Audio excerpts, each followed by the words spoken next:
hello everyone. Welcome to downtown campus of U of T. Hopefully this is not the first time you've visited over the course of the last few months. Just one of your series of visits to try to figure out how to navigate the system and get yourself course enrolled. So this session really is an effort to sort of make sure you have all the tools and the resources necessary to figure out your course selection and know the steps you need to do to complete your registration for the fall. Okay? So I'm going to tell you about the sorts of things that we're going to cover. And by the way, my name is Jennifer Guyett. I am the Associate Registrar here at the college. And I sort of look after things like admission, welcome and transition activities, counseling, that sort of thing. So what I'd like to cover today is I want to talk about the overall faculty degree requirements. Now, you might think, well, it's a little early to be worrying about how to get my degree, but in fact, now that you've gotten in, you need to course select so you can figure out how you will get out at the end. You don't want to be taking a random bunch of courses that actually won't add up to a degree. So we're going to just do these in a very quick and dirty way so that you know exactly where I'm headed so I can sort of figure out what my first step should be. We're going to talk about choosing your courses and planning a timetable, and we're going to decipher all of those codes you've been scratching your head about to understand how the timetable works so you can put a timetable together yourself, a personal timetable. We're going to talk about Rosie, which is the online course system that you will manage all of your university business with. So you'll do your course enrollment, you'll update your address, you'll see what your tuition fees are, you'll vote in campus elections. There's many, many things you do on this particular site. So we just want to show you what that looks like. Hopefully some of you have actually already logged in once or twice. Have you? Let's have a show of hands if you've actually logged into Rosie once. Good stuff. That's excellent. Okay. Then we're going to talk about all important paying your fees. You can do all the wonderful course selections you want, but if you don't pay your fees on time, it all gets washed away. And then some final tips and certainly your questions, because there's a small enough group here that it would be really helpful before you leave here today so that you feel that you've gotten all the nagging questions and all the things you're not sure about cleared up before you leave. And you've got about 10 days, but you have to do your course enrollments on system. So now, in terms of the main points of reference, I'd given you a sheet of paper that had this main website on it, which is the new student site on the Faculty of Arts and Science. Can't see it very well there, but it's the same URL you have on your sheet. And that's a really useful kind of landing page for you to get familiar with because it has links to the calendar and the timetable, the course enrollment date, the payment date. Everything really is sort of in one place. So do sort of have a look at that sheet tonight so that you can actually find that page and use it as your kind of point of reference to keep coming back to when you're wondering whether you've covered all your bases. Now, the faculty degree requirements. So let's just go over these in some detail. So the number of credits that you require to graduate, whether you're doing an honors Bachelor of Arts or Science or in fact a Bachelor of Commerce, is still 20 credits, right? This is why we call it a 4-year degree, because the usual course load per year is 5 credits per year. Now, there's no deadline to get this degree done. If you choose to do it at a slower pace and graduate in 5 or 6 or 20 years, it doesn't matter. There's no sunset date. You just do it at your own speed. Now, you are allowed only 6 credits at the first-year level. And if you're coming in from somewhere with transfer credits at the first-year level, let's say they're AP credits or IB credits, from your high school background, they will be part of the 6 that you can include at the 100 level. So in that case, you would make sure you don't take any more than 2, 3, or 4 or 5 more introductory courses, so you don't exceed that number. If in fact you do take a 7th, it's not that you're not permitted to take it. Some students find, let's say if they're transferring from another university and they've got a whole load of first-year courses and they want to change direction completely, and they have to take a bunch of first-year courses to do that, that's okay, as long as you recognize it's only the first 6 that you've taken that are going to count in your degree. The others are just going to be extras to get you reoriented into a different field. Now, the flip side of the coin is that you must take at least 6 upper-level courses to graduate. So you might imagine that in first year you take 5 first year, second year you take 5 second year, third year you take 5 at the 3rd year level. That's really not the way it works. As long as you have accumulated by the time you graduate 6 credits that are either 3rd or 4th level, then you will have sufficient for the faculty degree requirements. Most students actually really enjoy these upper level courses. First year courses tend to be very large and broad in scope and a lot of memory work and a lot of reading. By the time you get up to the third and fourth year classes, they're very focused and they're really a topic that you enjoy. The class is small, so you want to get as many of those as you actually can. Don't shy away from those. But you do need to make sure you get 6 for the regular degrees as well as the commerce degrees. Now, this is an important thing to be thinking about even at this very early stage, is what is your program going to be? Now, probably when you applied to the university, you had something in mind because you applied to a particular field. You either applied to arts or social science or science. So you have some idea of what you want to do. But now is the time to be actually thinking about what particular major or minor or specialist that interests you, because they all have particular first-year courses that lead you into them. So in order to graduate, you either have to have one specialist program that forms the nucleus of your degree, which is 10 to 12 courses in one subject, or you can pick any 2 majors under the sun. They don't have to relate to each other at all. You could do French and math. That's perfectly okay. Any 2 majors can be put together, or a major with 2 minors. And a minor is always 4 courses in one subject. So if you think about it, the nucleus or the organizing principle of your degree is going to be just about half your degree, a little over half. And the rest of your degree are going to be electives and breadth courses and things that you've just taken for interest along the way. Okay, so your first year can be afford to be a little bit general because you can use all of that stuff that you didn't pursue any further as part of those electives later on. Now, the minimum grade point average to graduate is that. Now, does anybody know, just off the top of their head or surmise, what a grade point average of 1.85 might be? What do you think it takes to graduate in terms of an average? Just toss out a number. 50? Okay, 60? Anything else? 1.85 translates to about a 63% average. So that's the minimum that you need to actually emerge with your parchment. Now, of course, if you have aspirations of going on to a graduate program or a professional program, you're going to need to be getting more up into the 3 range, but this is sufficient to complete your program. Now, is there any questions about that first part of the degree requirements? Does it all make sense? Okay. Now, the one requirement that we didn't really mention in detail is the breadth requirement. The breadth requirement is actually a good thing. It's the thing that prevents our natural tendency to just take 20 things of one thing that we know we're good at, and they just want to kind of go on in one subject area. This forces you to get out of your comfort zone a little bit and take courses from a broad variety of fields of study.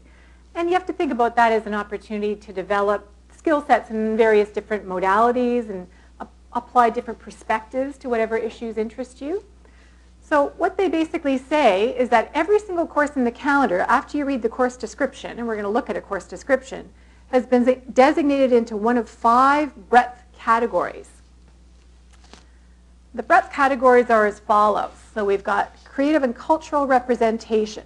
This tends to be language courses, things in English, fine arts, that kind of thing. Thought, belief, and behavior, philosophy, psychology courses fall into category 2. Society and its institutions, a lot of the social science things are in there, things like sociology and economics. Living things in their environment, this is kind of a life science department, the field of study. And then we've got category 5, which is physical and mathematical universe. So that's kind of the physical science department. So what the breadth requirement says is you've got to take courses from a broad variety of fields. Everybody's going to naturally gravitate to 2 or 3 fields when they select their courses, but you have to expand just a little bit further than that. So what it says is that you need at least 1 FCE, which stands in the nomenclature of the calendar as a full course equivalent. So that's either 1 full course or 2 half courses put together in each of any of 4 of the 5 categories. So you remember there were 5 categories. You need to take a course in 4 of them. So if there's one category that you really don't want to go into, you can avoid it completely. Now, the other option, let's say, if depending on how your courses flesh out, is you can take a full course in 3 categories and then a half course in the other 2. You've still spread out across the categories. So at this point in time, I wouldn't be too concerned about trying to get this breadth requirement done in your first year. I mean, that would be really not necessary to do. But I think what you might want to do is look at what you already have decided you're going to select and just figure out what categories they all fall into. So you know whether in fact you've got 5 courses that are all in one category, and maybe that's not a good way to go. You should be covering a couple or 2 or 3 categories in your first year course selection ideally. And then we can worry about getting the rest of the breadth requirement done later on. So I mentioned that some students are going to be coming from previous academic background that's going to generate for them some transfer credits. And so if you have been admitted with transfer credit potential, they do ask you to apply for them. Is there anybody here that has transferred from another school and maybe receiving credits from that program? Okay. And have you already applied for your transfer credits? Good. I think the turnaround time from the time that they get your application, your online application with the payment, I would say 3 weeks maybe. So if you're a bit concerned about that in terms of the date that you plan to enroll for your courses and you're wondering, I wonder if I'm going to have my answer by the time I want to enroll, I think the best thing to do is just use your best judgment as to what you're expecting to get, enroll based on that knowledge, and then make adjustments later if you misjudge something. Okay? And of course, students, especially those coming in with transfer credits, often feel it would be nice to make a one-on-one appointment with an advisor upstairs just to kind of go over what their background is and what they intend to do. So you're certainly welcome to do that. Now, how have you been kind of making the initial decisions as to what courses you're going to take? I mean, what considerations have you been thinking about? You thought about what you liked to do in high school, what you did best in, maybe what other people suggest is a very practical degree that may get you a good job later. What kind of things are you thinking about? So you really do have to try to take all those things into consideration. Think about what you did well in, what your interests are, what are your passions. What do you want to do with the degree afterwards? And again, it might be one of those things where you look at the end point and try to work backwards as to what kind of degree would lead you in that direction the best. The other thing is you want to be thinking right now about what major or specialist or minors interest you to form that organizing principle for your degree, so that you can go back and take the first year course now that will lead you into that path. So that's really the way you've got to be thinking. What's my major going to be, or what 3 majors interest me? Don't know which one's going to be the one that's the one I'll choose, but which ones, do I want to try out? In which case, your first year should be a compilation of all the first year courses that will lead you that way. And have you thought about these first year seminar courses? Does anybody know what those are? Those are the 199 courses. There's on that website page I gave you, if you go to that link, the 199 seminar courses are listed on the left-hand side. You open that link and it will explain them. The seminar courses are really designed to complete the breadth requirement. They're not something that you can use to lead into a major later. So I think what you should be thinking of doing is make sure you've got your first year course selection laid out to lead into all the majors that interest you. And if you've still got a room left for one more, then you probably should think about one of the first year seminars, because that will form one of those breadth courses, maybe in that sticky category that you didn't feel comfortable about going into. So if you're an art student, you might want to think about a seminar in categories 4 or 5, which may be a little bit out your comfort zone. Similarly, if you're a science student, you might want to think about a seminar in categories 1 and 2, because that would be a harder breadth course for you to pick up later. Student can only do a first year seminar when they're in first year. So this is the year to think about them if you want to do them. And the neat thing about the seminars is that they don't have a faculty final exam. So, I mean, all your evaluation is done in class. You have the midterm tests probably in class. They'll have discussions and assignments, but there is no formal 3-hour exam at the end of that course, which is nice if you've got 4 others to prepare for, right? It just gives you a little bit more airtime to kind of get yourself organized to prepare for exams. So these are very, very popular with students, the first year seminars. And they're also a nice antidote to what otherwise could be some large classes that you're in. If you're a first year science student and you're taking biology, chemistry, and calculus, well, your classes are all going to be in excess of 100 to 200 students. In fact, the biology class could be more like 500 or 600 students in Convocation Hall. So the first year seminar is a nice kind of antidote to that you come to a class, it's only 24 students, you see the same faces every day. So think about that if you're at all concerned about kind of that large class experience in your first year. Okay, so I've just extrapolated one of the typical courses out of the calendar so we can talk about how to unpack the course description so you know exactly what you're looking at. So this particular course is first year economics. It will be a required course for all commerce students, students interested in things like international relations, employment relations, that sort of thing. So the calendar description will give you the course code, the title, a brief introduction, 2 or 3 lines to tell you what's covered in the course.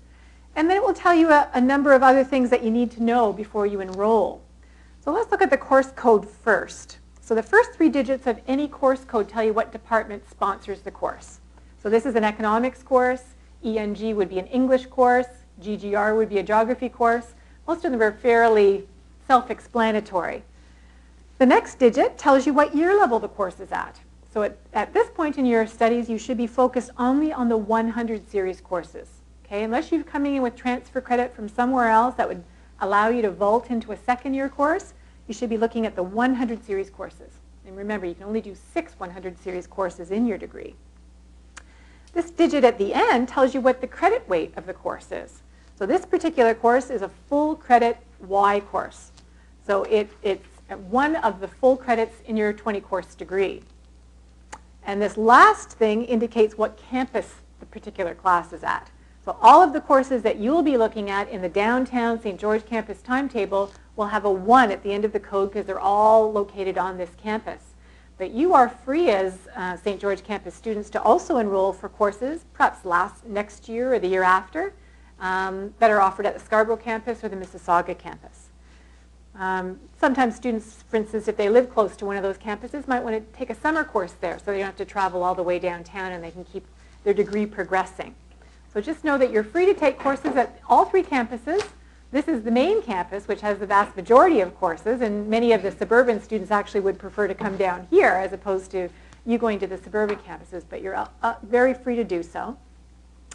So the description is, again, fairly self-explanatory. Exclusion. So if after a course description it says exclusion, it means that this course, again, which is hard to see in the blue there, Echo 105, is an exclusion for this course. They can't both live comfortably together. They are covering the same material. You can't have credit for both of them.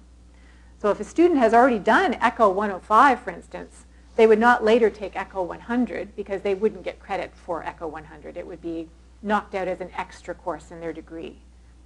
So exclusions are things that you pay attention to if you know for a fact you either intend to take that other thing or you've already taken that other thing. Then you don't want to do this one. Okay? Recommended preparation. This is a little bit limp-wristed. This is not like a prerequisite. A prerequisite is something you must have. And in many cases, prerequisites are checked by the departments, and if you don't have it, you're excised from the course. Recommended preparation is just, we advise that it would be good if you had this. You would do better in this course if you had this. But if you don't have it, that's okay too. Okay, so pay attention to that as sort of an advising tool, that they recommend that you have grade 12 calculus, because you'll do better in economics if you've got a math background, but it's not absolutely necessary. And as I pointed out at the end of the course description, they tell you what breadth category this course falls into. So this is a full credit in economics, which is a category 3 course. Okay, so what I suggest you do is when you kind of come up with your roster of courses that you think you're going to do in first year, just have a quick look in the calendar to find out what category they're all in, just so you have a sense of whether you are taking all your courses in one category or whether you've got at least a couple of categories in play, which is probably a good thing. Okay, so is there any questions about the course description and how to read it? Yeah? For the exclusion, if it's basically the same thing, then, like, if I look at 2 and both of them are exclusion, which one should I choose? Well, let's see. Now, if you were, let's say you were taking this Economics 100 course for the purpose of getting into an economics major. Perfectly logical thing to be doing. So if you look at in the calendar under the economics major and how a student gets admitted to that, it will say, in order to get into the economics major, you need to have either a 67% in this course, or you have to have an 80% in that course. So you can see that this course is not easier, but it is not as quantitative. So they assume that you've got to do much better in that course in order to qualify for their major than you would in this much more mathematical version of the course. So there are different flavors of the same thing. Okay, but if you have any questions about which one you should take or should you do an exclusionary course, it might be best to speak with an advisor before you enroll. So any other questions about the, yeah? If you have AP credits, would that fulfill the breadth requirement if it's in a different category? Yes, AP credits would be good to fulfill breadth requirements. They're less good to act as the first course towards a major. So, and I think the AP transfer credit, for instance, for economics is Echo 1 star star Y. So what that means is it is an economics course, but it's not this one. And the economics department won't take Echo 1 star star Y for their major. They would ask you to do this one instead. So in the case of somebody getting an economics transfer credit but not planning to do an economics degree, it would be a really good Category 3 breadth course for them. So we can move on now? Good. All right, now this is the other thing that requires a little bit of explanation because, you know, in the next 10 days or so, you're going to be trying to figure out your course selection, trying to put a timetable together. So you need to understand how to read all the codes in the timetable. And this is just like a frozen page out of the timetable so that you can understand what all of these columns of information mean. Okay, so let's just take them one after the other. We know that this is the course code, right? First 3 digits tell us what department offers the course. In this case, it is chemistry, right? Next digit tells us the year level. We know this is a first-year course. So far, so good? Then we're moving our way along. We see that this is an H, not a Y, so it's a half-credit course. It's a half out of the 20 that you need to graduate. We know it's on the St. George campus, downtown, where you are right now, because it ends with a 1. Okay, so far, you've got all that information out of that small course code. Now, in the live timetable, when you go to the website, if you hit this, you will actually pop into the calendar description of that course. So you'll get the whole full explanation as to what Chemistry 101 actually is. Okay? So we know it's a half-credit course. We know it's first year. And this is the section code. So this tells us which part of the year that half course is being offered. It's being offered in the second part of the year, which is the January to April term. Whereas this particular course is being offered in the first part of the year, which is September to December. So when you're putting your timetable together, make sure if you're dealing with a bunch of half courses that you put them in the right part of the year when you're putting your timetable together. Okay? Then we have the title and language. Then we have the meeting sections. Okay, so many courses are offered at a couple of different optional times. That's why you can put your own timetable together, because you might choose to do it at this time rather than that time. Now this particular course only has one lecture section, which is Monday, Wednesday, Friday at 12 with an additional hour at 4 on Monday. So this particular class is offered in the second part of the academic year, January to April, and it's going to be held Monday, Wednesday, Friday at 12 with an additional hour Mondays. Now this additional hour looks to me like it might be kind of an optional tutorial or something like that. It may not be something you'll have to attend every single week. Certainly the Monday, Wednesday, Friday at 12 will have to be fixed on your timetable for sure. Now all of these times are all sort of self-explanatory in terms of what day they denote, with the exception of R. So TRF translates to be Tuesday, Thursday, Friday at noon. Okay, so the only one that's not using the traditional letter for the first of their name is R, because T is already in use with Tuesday. Now, it's not that you only go to one of these times. You have to make sure you attend all of these times, Tuesday and Thursday and Friday at 12. And if it doesn't give you an outer parameter for when that class ends, then you know it's just a 1-hour class. So this is a 1-hour class, whereas this particular one, Tuesday, 7 till 9 is a 2-hour class because they tell you when it ends. Okay, so far pretty good with that. Now, U of T time, Doug was talking about U of T time, when should we start the seminar today, is actually 10 minutes after the hour. And that allows you a little bit of travel time between classes that are timetabled really close together. So your class will start at 10 minutes after the hour, and it will go all the way around and end on the hour. You'll be dismissed, and you'll have 10 minutes to get to your next class. Now, you may find that some of your classes are all in the same building, so that's not going to be difficult. You might find the classes are a few streets away, so you'll have to kind of get a sense of how long it's going to take me to get from this class to that class. And you'll notice in the timetable, when it sort of gets more populated over the summer, that locations are going to start to be entered in there. And for many of the first-year courses, what they'll tell you is not the actual room that the class is going to be held in, but whereabouts on campus generally it is. So you may see things like east, west, or central in that location column. And that will just tell you, if I've got a class that ends on the hour and it's west, and my next class starts 10 minutes later and it's east, that might be a bit of a tough travel time. So I maybe have to rearrange my timetable a little bit. But if they're both in the same general quadrant of campus or even adjacent to each other, that should be fine. We are right now in kind of the western part of campus. This would be considered west till you get over to Spadina. Sort of St. George to Spadina would be the west part of campus. And then over towards sort of to this side of Queen's Park would be the central part of campus. And then the other side of Queen's Park would be the east side of campus. It's a big campus. And you don't want to be trying to run the gauntlet across Queen's Park Crescent to get from one class to the other in 10 minutes in the winter. It might be easy enough to do it at this time of year, but in 2 feet of snow it could be a bit tough. So think about that when you're putting your timetable together as well, if this information is available. If it's not, just go ahead and set it up as you want to. Now you'll notice that sometimes, for this particular course, which is the organic chemistry course that all first-year life science students would take, they have a choice of 3 different lecture times that they could put on their timetable. They could either take the class Monday, Tuesday, Thursday at 9, Tuesday, Thursday, Friday at 12, or Tuesday night. So they'll have to put themselves in one of those 3 lecture times. That's mandatory.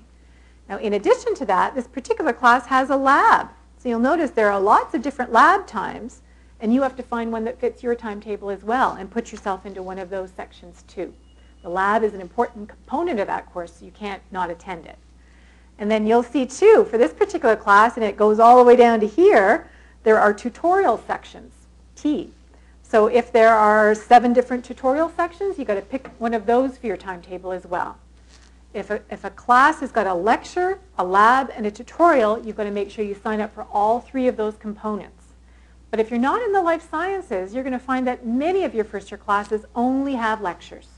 Okay, so your timetable is going to look like it's got a lot of white space compared to some other students who have all these other components they've got to put in. Okay, so lecture, lab, and tutorial if offered. If there's only a lecture, that's all you have to worry about. Later on in the summer, again, you're going to see instructors' names loaded in there. They haven't figured out who's teaching what yet in September. But if you were to have a look, for instance, at the summer timetable, which is still up on the website, you'll see that there are instructors' names put in there. At this early stage of the game, who's teaching the course doesn't make a lot of difference to you, right? But later on, when you get into your major and you're an English student and you've heard this prof is really good, or you had a class with this prof and you loved it, you want to get another class with that prof, the name will actually start to make some importance to you later on. So it'll have meaning as time goes by. Now this is a very important column as well. This is what we call the enrollment indicator column. And in this particular case, and I think we've got a slide that talks about the indicators. Yeah, so the 3 indicators that really are significant for you as first-year students are the P's, the R's, and the PE. Let's not worry about the PE right now. But for you, the priority courses, the courses that are held in priority for first-year students, are the ones that really you have first dibs at as first-year students. And of course, you might think, well, that's logical. Why wouldn't I have first dibs at a first-year course? But you are among the last people to register for courses. The 4th-year students are all registered already. The 3rd-year students are just coming onto the system to register. The 2nd-year students are going to be registering in about a week's time. So you're kind of at the end of the list. And there's lots of you. So what we do is we keep first-year courses, by and large, as priority indicator courses for people like you who need to register for them later in the cycle, but absolutely need to get into those courses. And then after you've all had your kick at the can and you've got what you need, later on in the summer, they'll be opened up for any spaces left over in first-year courses for upper-year students.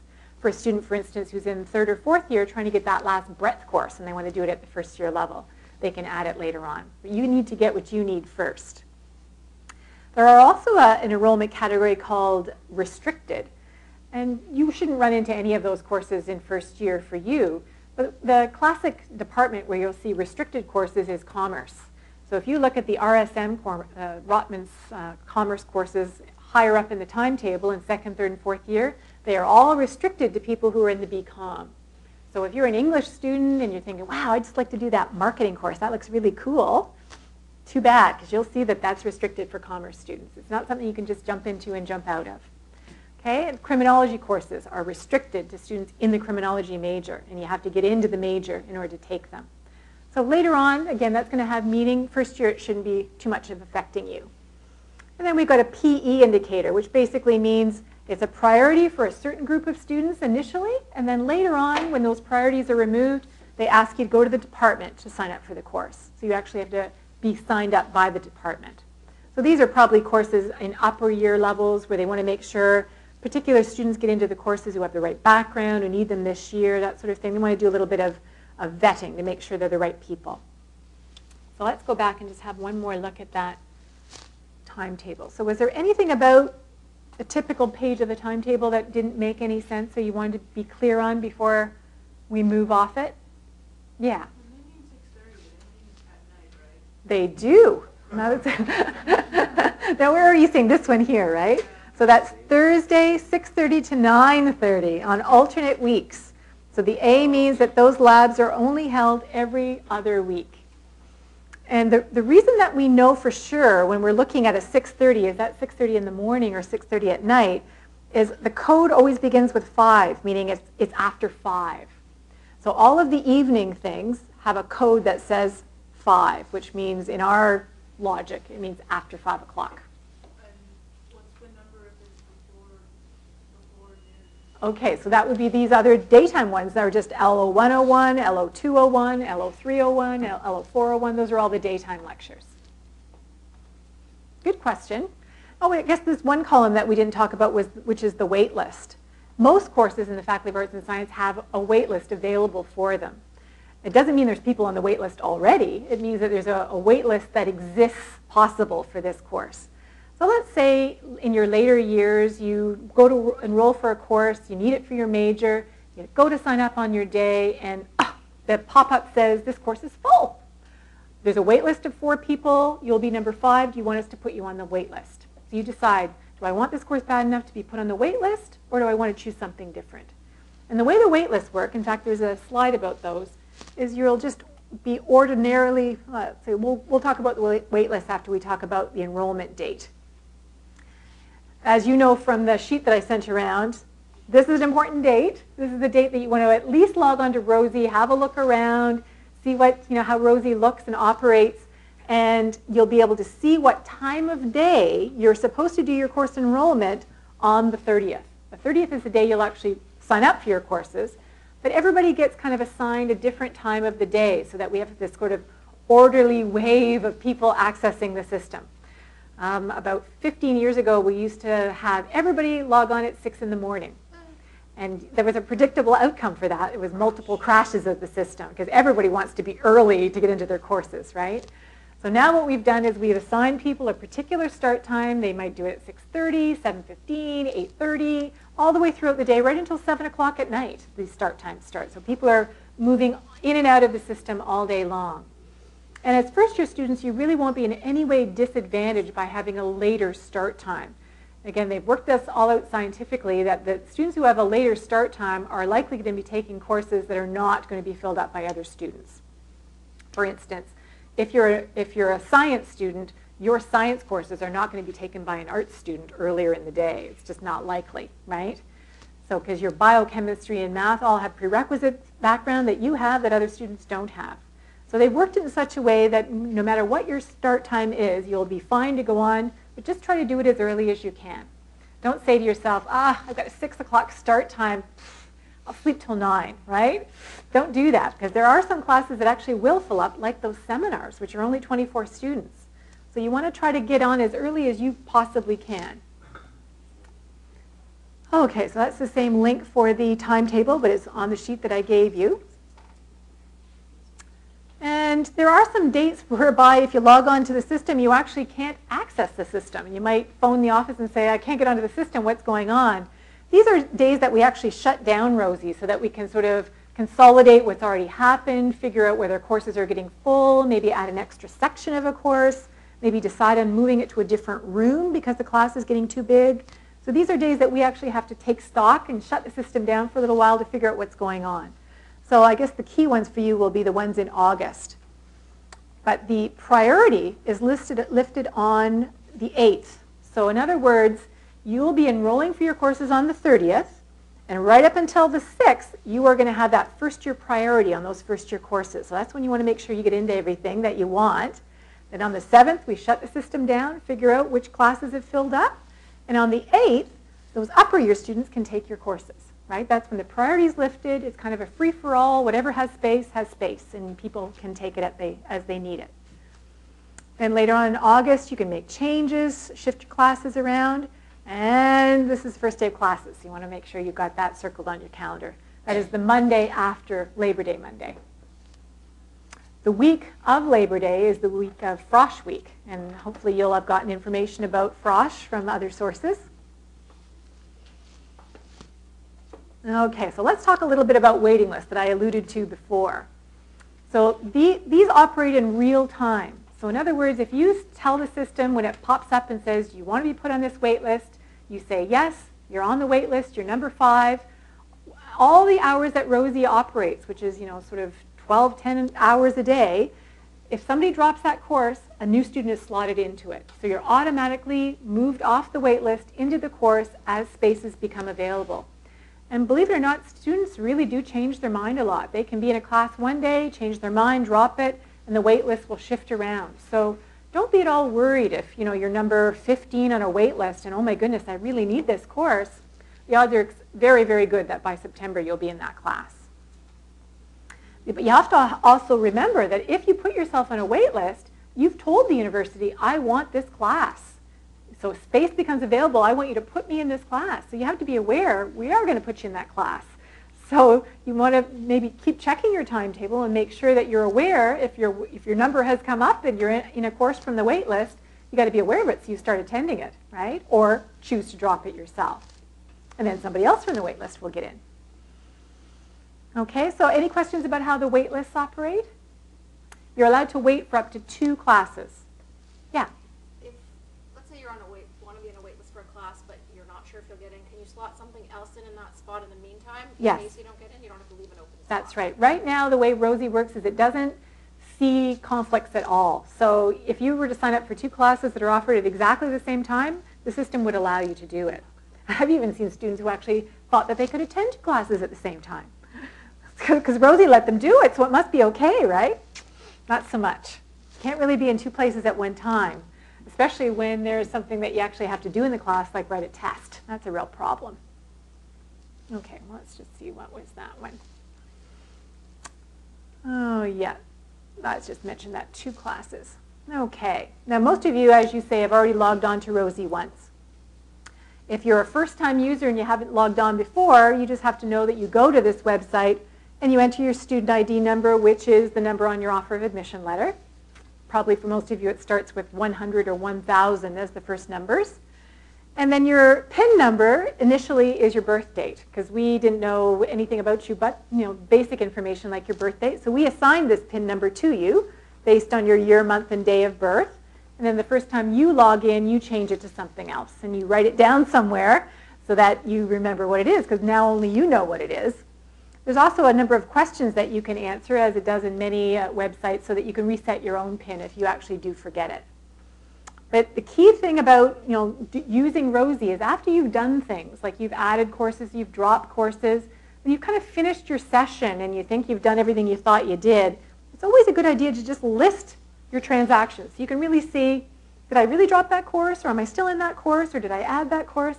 It will tell you exactly where things stand at the end of all of your ins and outs and things that you've done on Rosie. So please try to sort of take stock at the end of your Rosie session to make sure you've done what you thought you did. So you add, you change, you cancel a course, personal information like address, email, phone number, outside contacts for you. You can print your own timetable, which is important, and your timetable will have the room numbers on it and everything, so you'll know exactly what your week is going to look like. Get your final marks. Back in the day when I was a student here, I had to wait for my final marks to come in the mail. That was a long wait, but really, as soon as your marks have been entered on Rosie, you're the first one to see them. And view your fees information. I think for most of you, have you actually seen that your fees are up there now? Was it a bit of a sticker shock when you saw the amount? It's about, I think this year it's about $7,200, right, for a domestic student. And that amount is automatically loaded onto Rosie when you've been sort of enabled to enroll during the session. And if you choose, let's say you said to yourself, well, you know what, I actually don't want to be a full-time student this year. I want to study part-time. I'm only going to take 2 courses. Then you can let us know and we can sort of change your fee status so that you're not paying the full-time fee, you're just paying a prorated fee. Okay. All right, so this is the login page for Rosie. So this should look familiar to those of you who have done it already. So you click on here, and that's when you're going to get for the first-time user, you'll be doing that first-time login. And you would manage, for course enrollment, you would manage courses, and you simply enter the course code here of the ones that you want to sign up for, plus the section code. So it's the computer science course, it's CSC 108H, and it's in the first half or the second half. You enter that there. And that's how you sort of enter all of your choices as to what your course choices will be, and then list them all at the end so you can see what you've put yourself into and have a look at what your timetable looks like. Make sure there's no conflicts. Okay. Now this is an important step, as I pointed out. You can have gotten up at 6 o'clock and put on these great courses and gotten into your seminar and have all the courses that you need. But if you don't do this by August 19th, then it's not so good.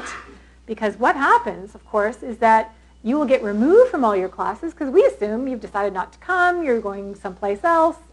And when you get removed from your classes, what happens to the students who are on the wait list? They take your spot.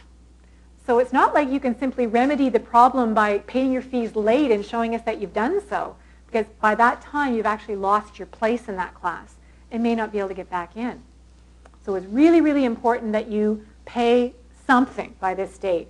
Now, if you look at your invoice, it probably says, you know, if you're paying domestic fees, $7,200, the minimum payment to register is probably something like $4,500.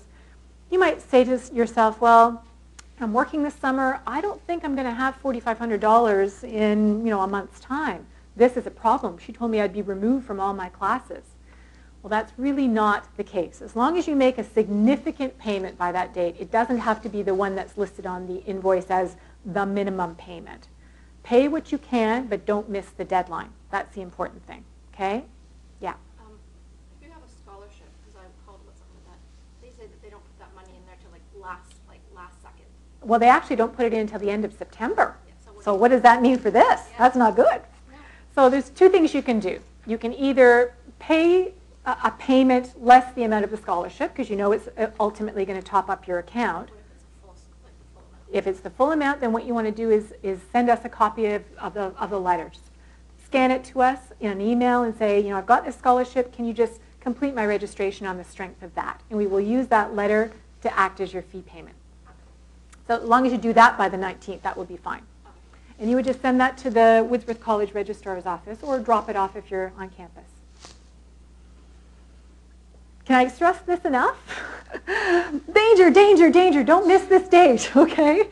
Do something by that date. And if you're worried because finances are a problem and you don't think you can manage it, then come talk to us. We can work something out, but we don't want you to lose your courses, okay? So talk to us if you're going to have an issue at that date. Let's see if we can come up with a solution between us. Now, another student mentioned since he was down here on campus today, he wanted to get his T-card, which makes perfect sense. T-card office is over in Robarts Library. Has anybody already gotten their T-card? Good, good. So the reason you have to be here in person is because they take your picture for it. And your T-card is used when you write exams. You put your card on your desk so they can tell that you are you and you're not sending somebody else in to write your exam. That's why it was originally instituted. But now it also is a smart card that's loaded with money so that you can use it to pay for things on campus. And it's also your library card. So it's an important card to get and to keep.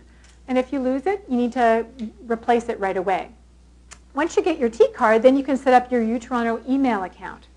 So right now, we're emailing you to the account that we have on Rosie for you, which was the email that you used when you applied to the university. It might be a Hotmail account or a Gmail account. But towards about the end of September, we take all those accounts off the system and we load you up with your UTOR mail account. So you need to make sure you've enabled it by then and you've done what you have to do to kind of get access to it. Because there are many things that are sent out to you throughout the course of the academic year that just keep you informed about deadlines that are coming up, and it's important information to get. You've got to be in the habit of checking your official University of Toronto email at least every 3 or 4 days to make sure you're not missing any important deadlines. And really, it's the main official means of communication with the university. We mail very little now to sort of paper mail. Almost all of our communication is by email because this, of course, is a secure account. You're the only person who can read that email, right? So that's going, we know that's going to the student. Whereas sometimes other communications could be lost and go to other people. So this is the Woodsworth College Registrar's office email. And this is cleared every day. At this time of year, we probably get 100 emails to that every day. But we do try to clear them every day and get back to you within 24 hours. This is really ideal for quick questions. You know, I don't want to come all the way downtown. I just have a quick question about how to read this lecture code or something. So that's a good thing to send by email. We also have drop-in advising on Tuesdays and Thursdays all summer long. So Tuesday morning and afternoon and Thursday afternoon. So again, if you think, well, I'd like to sit down with somebody for 10 or 15 minutes just to have them check my timetable, make sure I've done this the right way, it might be good to come down to one of those. It tends to be a little bit busy. We had drop-ins yesterday, and I'd say at any given time there's maybe 25 people waiting. But, you know, if you've got a book or you've got your iPod with you, yeah, they'll have something to do. I mean, the thing is they do go through fairly quickly because there's about 4 or 5 people seeing those students, and we're only seeing them for 10 to 15 minutes. So you have to kind of plan that you might be there for an hour and a half or so to get your appointment done. All right, so now is there any other, that's really it in terms of the main information that you need to have to get started. Now, is there something that you wanted to talk about that you didn't hear today? Yeah. Up until what date can you do the drop-in? Right up until, well, we do the Tuesdays all year round. It's only the Thursdays that we do in the summer to the end of August. But Tuesday is our drop-in day all year round, and you can come in for just quick questions. Similarly, let's say you've got a more involved issue. Let's say you've got multiple issues or you're having health problems and you really want to sit down and talk with somebody, you can book a formal appointment with any one of the advisors upstairs just by sending this email and saying what your availability is, and we can slot you in a one-on-one appointment for a half an hour. Okay, now I thought if we've got a little bit of, yes? I have a question about what.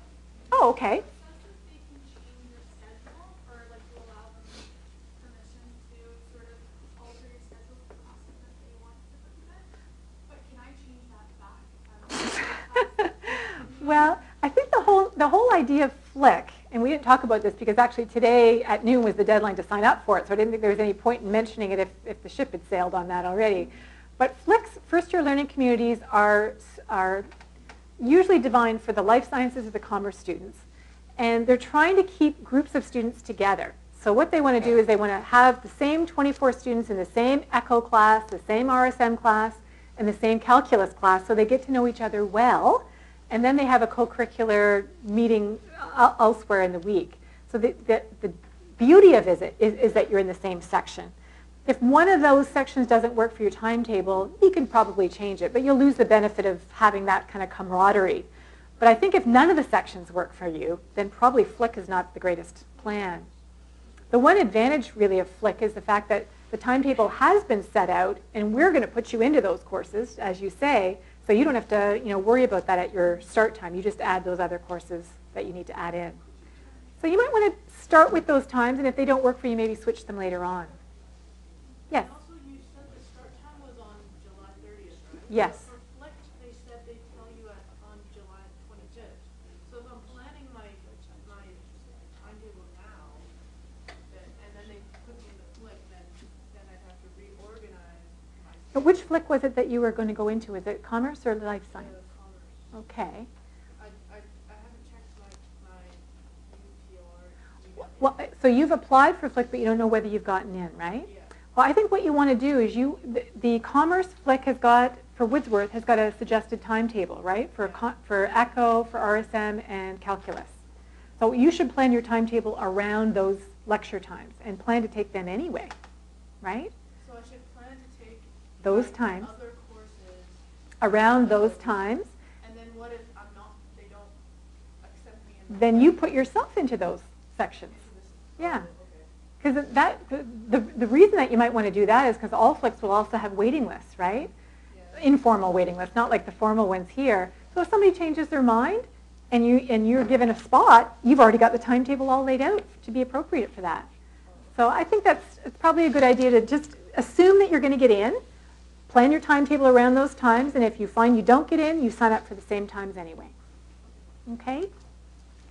Now, I thought since we have a little bit of time, I thought it would be really good to kind of go back and do a little bit more of that, figuring out what the first year courses would be. There's a really neat, I'm just going to go to one website here. Let's see. It's that one that I had suggested at the beginning for first year students to go to.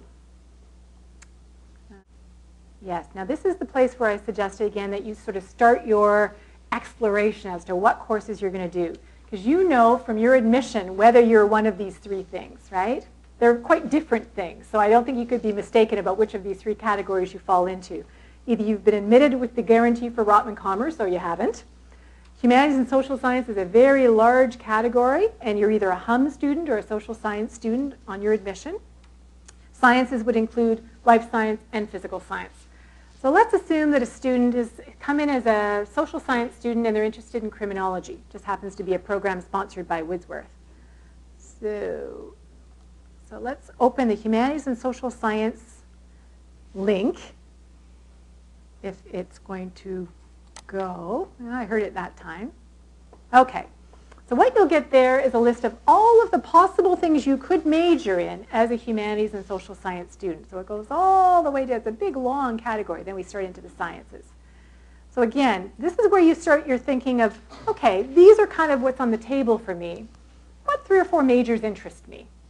And let's say, one of them was sociology, one of them was criminology. What you want to do is you want to actually open that link, and it will tell you a little bit about what that major is about. Criminology program actually has no first-year courses that are criminology courses, but they suggest you do courses in other fields in first year to prepare yourself for criminology. So it says, students interested in enrolling in this must complete at least 2 first-year full courses from the following disciplines. So these would be the kinds of subject areas that you'd be looking to put on your timetable to lead you into criminology later. These disciplines are economics, history, philosophy, poli-sci, psychology, and sociology. So any 2 credits from that list, and if you do well in those 2 credits, would allow you to apply for criminology major in your 2nd year. Okay, so this is what you should do for all of the different things that interest you. Find out what advice they suggest you take in first year, and try to compose like a macro list of 7 or 8 first-year courses that you think keep all of your balls in the air, all of everything in play, and then figure out what the best timetable is among that list that keeps as many options open as possible. Even though your program fee, the $7,200 I mentioned, covers 6 courses, we absolutely do not recommend you enroll for 6 courses. It's a 4-year degree because it's usually done in 5 course packets over 4 years.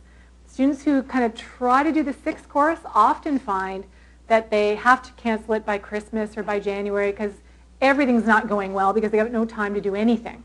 And they would have been much better off, I think, to just focus on the 5 that they were going to keep right in September and do better in all of those to begin with.